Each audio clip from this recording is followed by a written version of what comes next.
부응하게 하옵소서라는 제목으로 하나님의 말씀을 나누도록 하겠습니다. 부응하게 하옵소서라는 제목입니다. 우리 수학을 할 때 1, 2, 3, 4, 5 이렇게 하면서 숫자를 먼저 익히죠.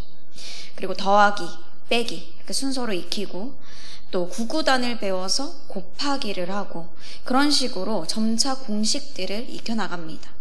그런데 이런 공식들을 대충 알고 또 다른 것들을 익히려고 하면은 나중에는 더 복잡한 공식들을 배우게 될 때 문제를 풀기가 어려워집니다. 기본이 안 돼 있으니까 막 헷갈리는 거예요. 그래서 아무리 쉬운 것이라도 기본에 충실해야 됩니다. 수학만 그런 게 아니죠. 어떤 일이든지 기본이 제대로 되어 있지 않은 채로 뭔가를 진행하면요. 속도는 빠른 것처럼 느낄 수 있으나 나중에는 그 근간이 흔들려 버립니다. 그래서 쌓아온 모든 것들이 무너질 수도 있어요. 그래서 우리는 기본을 잘 지켜야 됩니다. 특별히 그리스도인들은 부흥의 바람을 일으켜 주실 그 하나님 안에서 기본적인 신앙의 자세를 잘 지켜야 돼요. 그 세 가지의 자세를 우리가 함께 되새겨 보면서 또 우리의 모습을 한번 돌아보기를 바랍니다. 첫 번째 자세는 이거예요. 회복을 위해 기도해야 한다. 회복을 위해 기도해야 한다는 것입니다. 앞서 하박국 선지자가 하나님께 질문을 드렸어요. 왜 하나님의 백성들인 이 유다 안에서 악인이 의인을 이기는 이 불법적인 일들이 나타나고 있냐, 이해할 수가 없다라고 하면서 하나님 왜 눈 감고 계십니까? 이렇게 하박국이 하나님께 질문을 해요. 그러면서 그는 하나님이 유다를 고쳐주시기를 원했습니다. 이 하나님의 사람들로서, 하나님이 택하신 그 백성들로서 마땅히 살아가야 할 모습대로 그 마음으로 살아갈 수 있도록 하나님이 그렇게 인도해 주실 줄 알았어요. 그런 마음으로 이제 질문을 했던 거죠. 근데 하박국의 예상과 달리 하나님의 대답은 내가 유다를 고치겠다 이렇게 먼저 말씀하신 게 아니라 갈대아 사람, 그러니까 바로 바벨론이죠. 그 바벨론을 통해서 유다를 멸하시겠다 이렇게 말씀하시는 거예요. 그리고 이것에 대해서 하박국은 두 번째 질문을 드렸습니다. 어떻게 유다보다도 더 악한 바벨론을 통해서 하나님 유다를 심판하십니까? 하나님의 백성들을 심판하시나요? 이렇게 질문을 했어요. 이에 대해서 하나님은요, 마음이 교만하고 정직하지 못한 자를 내가 칠 건데 그렇지만 믿음으로 말미암아 사는 의인들은 구하시겠다 이렇게 대답을 하셨습니다. 유다만 용서하시고 이방인들은 다 치시겠다 이런 대답이 아니라 그 누구이든지 간에 뭐 유다 사람이든지 이방인이든지 간에 하나님의 말씀대로 행하지 않은 악인들은 다 치실 거고 말씀대로 따르는 의인들은 다 보호하시겠다라는 말씀이죠. 그래서 오늘 하박국은요, 이 하나님의 말씀에 시기온옷에 맞추어서 기도합니다. 시기온옷 1절에 있죠. 시편 7편에 나오는 시가요의 복수형입니다. 이 시가요는 뭐냐면 애가 또는 탄식 기도를 말합니다. 하나님께서 바벨론 사람들을 통해서 유다 사람들에게 환란이 임하게 하실 거다 이런 사실을 들으니까 떨리고 두려움으로 애통함으로 이렇게 기도하는 겁니다. 그런데 하박국은요, 절망과 고통의 기도만 드리지 않습니다. 2절 하반절에서 이렇게 기도해요. 여호와여, 주는 주의 일을 이 수년 내에 부응하게 하옵소서. 이 수년 내에 나타내시옵소서. 진노 중에라도 긍휼을 잊지 마옵소서라고요. 비록 심판의 때를 거칠지라도 그 때가 길지 않도록 긍휼을 베풀어 주시고 다시 부응케 해주시라고, 다른 말로는 다시 이 유다를 회복시켜 주시옵소서라고 기도하는 것입니다. 선지자의 기도는요, 결코 땅에 떨어지지 않습니다. 그냥 뭐 안개처럼 있다가 확 사라지는 게 아니다라는 거죠. 하나님의 주권을 인정하면서 부르짖는 그 하나님의 사람의 기도는 반드시 응답됩니다. 그렇기 때문에 우리 또한 우리 교회를 위해서, 또한 우리 교회뿐만 아니라 우리나라의 교회들, 또 나라와 민족 가운데 하나님이 다시 살리시는 역사를 허락해 주시도록 우리는 기도해야 됩니다. 하나님의 사람, 그 한 사람의 기도도 영향력이 큰데 함께 기도하면 얼마나 큰 역사가 일어날까요? 우리는 예수님 승천 이후에 120여 명의 성도들이 다락방에 모여서 마음을 같이 해 오로지 기도에 힘썼을 때 그 일어났던 사건에 대해서 기억할 수 있어야 됩니다. 그때 어떤 일이 일어났죠? 그 120명의 성도들이 같은 마음으로 기도했을 때 그 장소에 성령님의 충만한 역사가 일어났습니다. 성령님의 각 사람의 머리 위에 또 마음 가운데 충만하심으로 예루살렘, 온 유대, 사마리아, 땅끝까지 그 부흥의 불길이 일어났죠.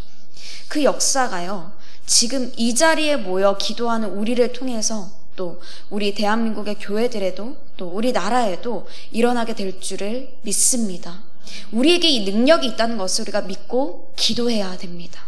또 우리는요, 언제라도 손에서 말씀을 놓으면 안 됩니다. 하나님은 말씀을 결코 놓아버리면 안 돼요.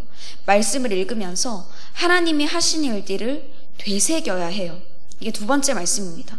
말씀을 읽으면서 하나님이 하신 일들을 되새겨야 한다. 똑같은 말씀이다 이렇게 생각하는 게 아니라 말씀을 읽고 또 읽고 읽었던 말씀이라도 또 읽으면서 하나님이 하셨던 일들을 생각해 보는 것입니다. 나의 상황이 또 우리의 현재의 상황이 어떨지라도 하나님의 권능으로 행하셨던 그 놀라운 일들을 읽으면서 우리의 인생에도 하나님이 또 부흥의 역사를 일으켜 주실 것이다. 그거를 되새기며 믿음으로 살아가는 거예요. 하박국도요, 이제 곧 있으면은 유다의 심판을 보게 될 것입니다. 그래도 이 순간에도 그 이전에 하나님이 이스라엘에게 베풀어 주셨던 그 은혜를 되새겨봐요. 3절 말씀입니다. 하나님이 대만에서부터 오시며 거룩한 자가 바란산에서부터 오시는도다 셀라. 그의 영광이 하늘을 덮었고 그의 찬송이 세계에 가득하도다. 아멘. 이게 무슨 말씀일까요? 어떤 장면을 지금 하박국이 생각하면서 노래하고 있는 걸까요? 이 장면은 이스라엘 백성들이 애굽에 있을 때 그리고 광야를 지날 때 하나님이 이적을 일으키신 것을 생각하면서 지금 하박국이 노래하고 또한 기도하는 것입니다. 또 하나님이요, 시내산에서 이스라엘 백성들에게 율법을 주실 때 나타나셨었죠. 그 하나님의 영광의 모습을 지금 기억한 것입니다. 왜 하박국 선지자가 이 장면을, 하필이면 이 장면을 기억하면서 언급하고 있을까요?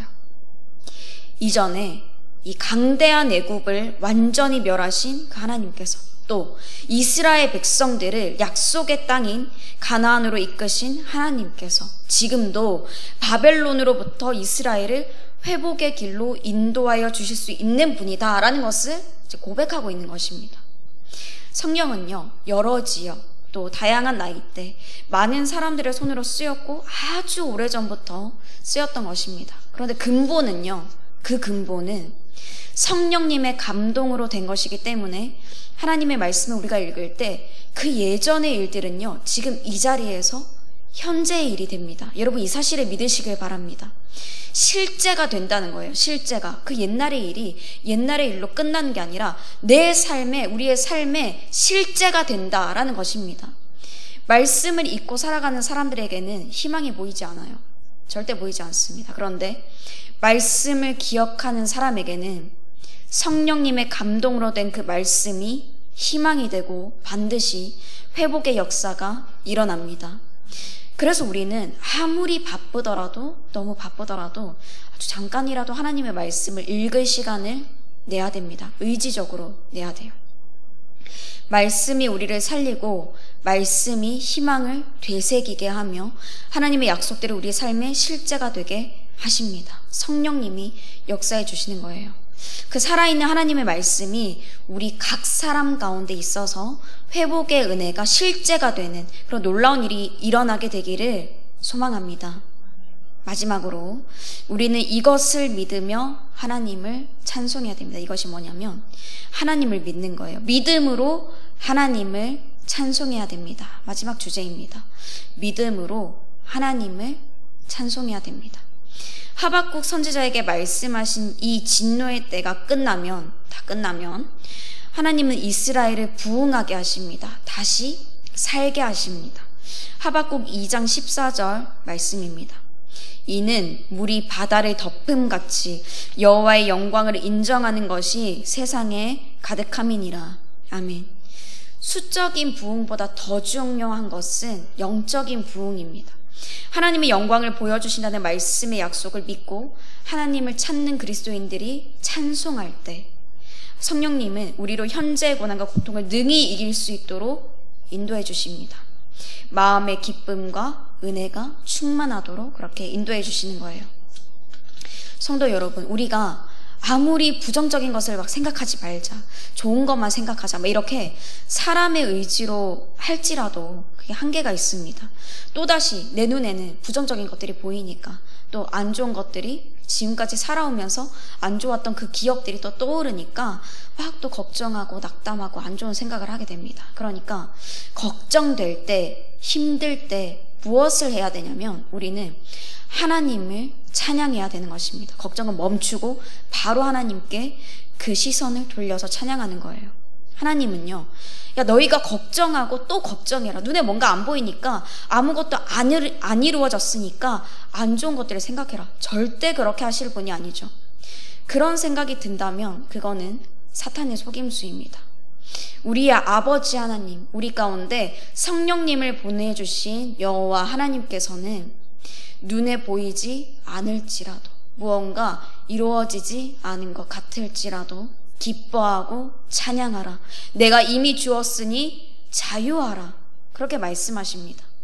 그러니까 이미 부흥의 약속을 받은 자들로서 우리 함께 기뻐 뛰며 찬양합시다. 하나님께 영광 올려드립시다. 능히 새 일을 행하시고 회복을 허락해 주시는 우리 하나님을 사랑하면서 하나님 앞에 감사합시다. 성도 여러분, 이렇게 기도와 말씀 그리고 찬양은요, 정말로 강력한 힘이 있습니다. 기본적인 거라고 절대 간과해서는 안 됩니다. 하나님의 마음을 움직이고 하나님이 하시는 일들을 실제가 되게 하는 복의 통로입니다. 이 복의 통로를 알고 오늘도 이 말씀을 기반으로 기도하고 하나님께 영광의 찬양을 올려드리는 저와 여러분이 되시기를 주님의 이름으로 축복합니다.